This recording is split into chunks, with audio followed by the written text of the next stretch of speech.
যারা বিয়ে করেন নাই, বিয়ের পূর্বে অবশ্যই আপনার স্ত্রীকে আপনি 6টি বিষয়ের শর্ত দিয়ে কিংবা 6টি বিষয়ে আলোচনা করে বিয়ে করবেন। রাজি আছেন তো ইনশাআল্লাহ? It's very important topic for the young people, those who right now they are single. এখন তারা বিয়ে করে নাই and they are going to get married. বিয়ে করবে, এই 6টা বিষয়ে আলোচনা না করে বিয়ে করবেন না। যদি আপনি এটা মেইনটেইন করেন, হতে পারে আপনার সাংসারিক জীবনকে সুখী করবে। একজন আওয়াজ দিয়ে বলেন তো তিনি কে? আপনি যেই মেয়েটাকে বিয়ে করছেন তাকে প্রথমত একটা বিষয় ক্লিয়ার করবেন যে দেখো, আমার আর্থিক অবস্থা কিন্তু খুব বেশি একটা ভালো না। বিয়ের আগে বউকে বলবেন যে দেখো, আমার ফাইন্যান্সিয়াল স্ট্যাটাস অতটা স্ট্রং না, আমার কাছে খুব বেশি ইনকাম হয় না এবং খুব বেশি ইনকাম করতে এখন পারছি না। তো তোমাকে অবশ্যই মাথায় রাখতে হবে যে বিয়ের পরে ডিমান্ডেড ওয়াইফ হওয়া যাবে না, যে খুব ডিমান্ড, অলওয়েজ ডিমান্ড করে, এইটা চাই, ওইটা চাই, ওইটা লাগবে, এইটা লাগবে, এই বাড়িতে চলবে না, অমুক বাড়ি লাগবে, এই ড্রেসিং টেবিল পছন্দ, অমুক ড্রেসিং টেবিল লাগবে, আমার এই গাড়ি পছন্দ, আমার অন্য গাড়ি লাগবে, এগুলো করা যাবে না। তোমার ডিমান্ড হবে খুবই লো, মানে যা হলেই না, যা না হলে জীবন চলবেই না, এটা ঠিক আছে। বাট তুমি যদি বিয়ের পরে এইটা চাই, ওইটা চাই, এইটা লাগবে, এইটা লাগবে, ওইটা লাগবে, আমি অ্যাফোর্ড দিতে পারবো না। তো আমি আগেই বলছি যে আমি হালাল কামাই করে খাই, আমার ইনকাম খুবই কম, 20, 30, 25, 15, এর মাঝে তোমাকে অ্যাডজাস্ট করতে হবে। তুমি কি প্রস্তুত আছো? যদি বলে ইয়াস, রাজি আছি, no problem, go ahead and get married. আর যদি বলে যে না, আমার অনেক বেশি লাগবে, আমার স্যালারি হওয়া লাগবে কমপক্ষে 1 লাখ টাকার ছেলে, আপনি বলবেন যে আমি মাফ চাই, আমার দ্বারা এটা পসিবল না। অতএব বিয়ের আগে আপনার যে আর্থিক অবস্থা, এই বিষয়ে ভালো করে বলার দরকার। যুবক ভাইরা আছে না নাই? আর আপনি বললেন যে জান হাম তো मैं BMW में घुमाएंगे और शादी के बाद उसने देख लिया इसके बाद तो साइकिल भी नहीं है, তখন বিষয়টা ঘুরতে পারে অন্যদিকে, যে বিয়ের আগে বললেন BMW তে ঘোরাবো, এখন সাইকেলও নাই আপনার কাছে, তখন মেয়েটা কি আপনার সংসারে থাকতে চাইবে? যুবক ভাইরা, তো বিয়ের আগে বলে দেবেন যে আমার অবস্থা বিষয়টা ভালো না, টাকা পয়সা খুবই কম কামাই করি, হয়তো আগামীতে ভালো করব, বাট তোমাকে কিন্তু এটার সঙ্গে অ্যাডজাস্ট করতে হবে। রাজি আছেন তো ইনশাআল্লাহ? এটা না বললে যখন বিয়ের পরে আপনার প্রেশার দিবে, এইটা লাগবে, ওইটা লাগবে, এইটা দাও, ওইটা দাও, মাথা রাখবেন অনেক সময় বইয়ের চাহিদার প্রেশারে, আর রিপিট অ্যাগেন, অনেক সময় যুবকরা বইয়ের চাহিদার ডিমান্ডে হারাম কামাই করতে শুরু করে, ঠিক কিনা বলেন যুবক ভাইয়েরা? আল্লাহ আমাদের সবাইকে বোঝার তৌফিক দান করুক, আমরা সকলেই মন খুলে পড়ি আমিন। 2 নাম্বার, বিয়ের আগে বউকে বলবেন যে দেখো, আমি তথাকথিত সমাজের হিসেবে তোমাকে মোহর দিতে পারবো না।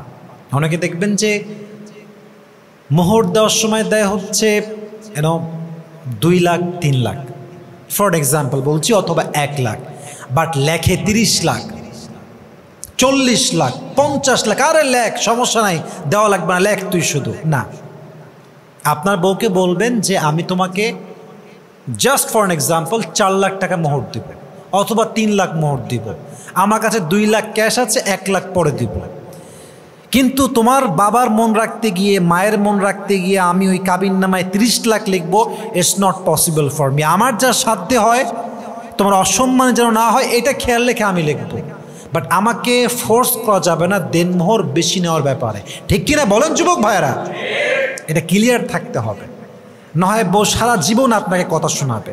এটা বলে রাখলে কি হয়, পরবর্তী সময় গ্যাঞ্জামটা বাঁধে না। আল্লাহ আমাদের সবাইকে বোঝার তৌফিক দান করুক, আমরা সকলেই মন খুলে পড়ছি আমিন। 3 নাম্বার, বিয়ের আগে বউকে বলবেন যে দেখেন, আমি কিন্তু পরিপূর্ণ দিনদার তা না, বাট আমার মনোমাইন্ডটা কিছুটা হলেও দিনদার। আমি যে খুব ভালো তা না, বাট আমার একটা ইচ্ছা, আমার যিনি স্ত্রী হবেন, আমার যিনি বউ হবেন, তিনি অবশ্যই বোরকা পরে চলতে হবে, অবশ্যই খাস পর্দা করতে হবে, অবশ্যই পরপুরুষের সঙ্গে কথা বলা যাবে না, অবশ্যই নিকাব মেনটেন করতে হবে। আপনি কি বিয়ের পরে পর্দা করতে প্রস্তুত আছেন?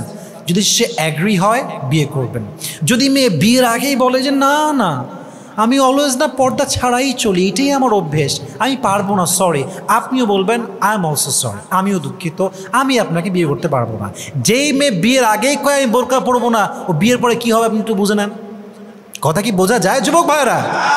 আর আমাদের সবাইকে বোঝার তৌফিক দান করুক, আমরা সকলেই মন খুলে পড়ছি আমিন। তাহলে বোঝা গেল যে বিয়ের ক্ষেত্রে বউকে বলা উচিত আগেই যে আপনি পর্দা করতে পারবেন কিনা, এটা আমার একটা শর্ত যে আমার বউ আমাকে বিয়ে করলে কি করতে হবে যুবক ভাইরা? পর্দা। বলেন কি করতে হবে? শুধুই কি পর্দা না খাস পর্দা? খাস পর্দা। আল্লাহ আমাদের সবাইকে বোঝার তৌফিক দান করুক। সকলেই মন খুলে পড়ছি আমিন। 4 নাম্বারটা খুবই সেন্সিটিভ। এটা বলার ক্ষেত্রে ভাষা, শব্দচয়ন, ব্যবহার সব দিক অ্যাকুরেট থাকতে হবে, না হয় এটা বিয়ে হয় ভাঙতে পারে অথবা একটা ব্যাড ইফেক্ট ফেলতে পারে। দেখেন, একজন মেয়ে একজন ছেলের রিলেশনশিপ আগে থাকতে পারে।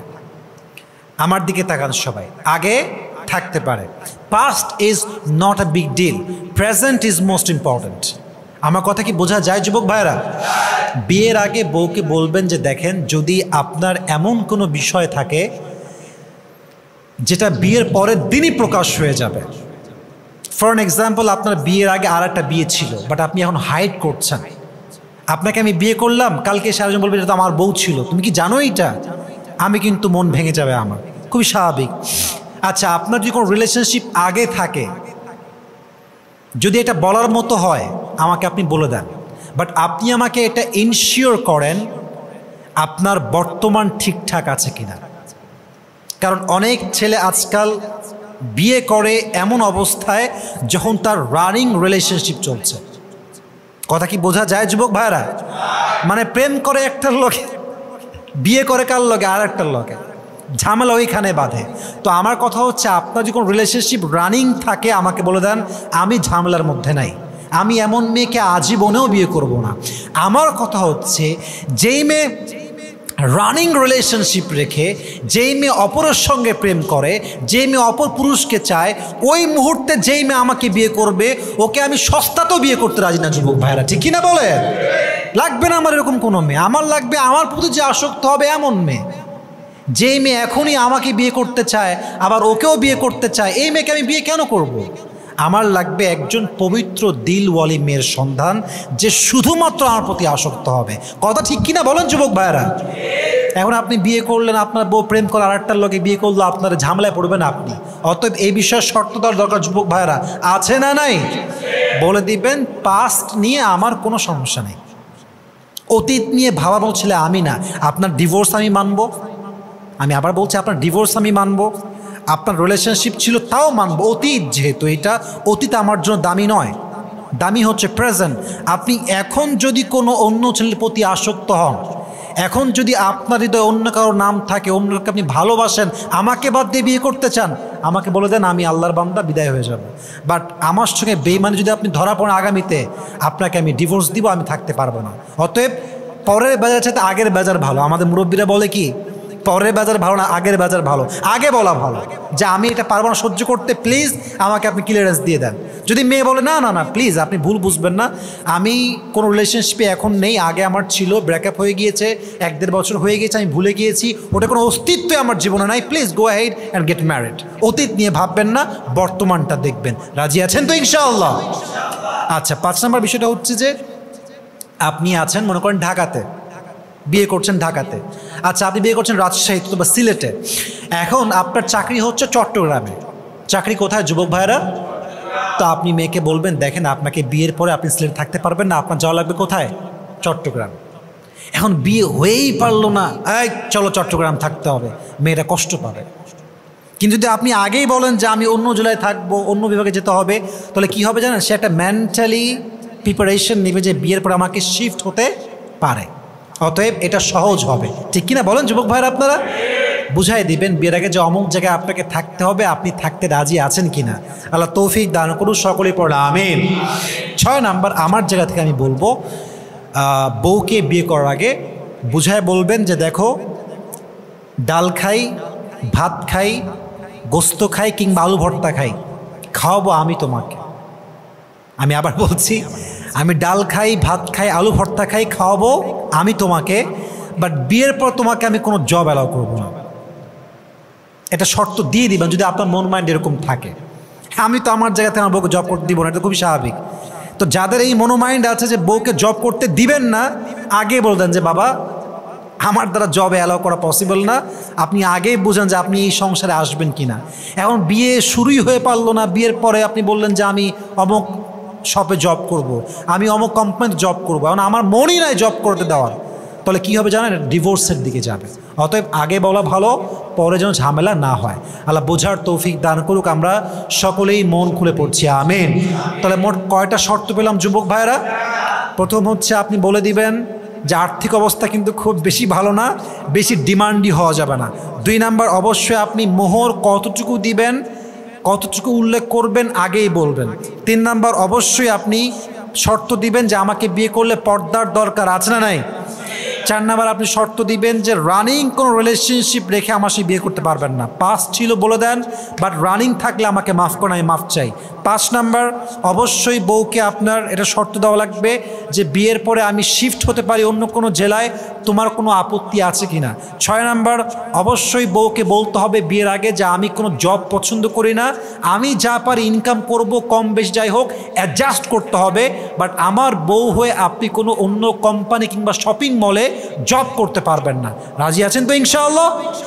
আল্লাহ আমাদের সবাইকে এই শর্তগুলো বুঝে শুনে বলে আলোচনা করে বিয়ে করার তৌফিক দান হোক। আমরা সকলে মন খুলে পড়ছি, আমিন।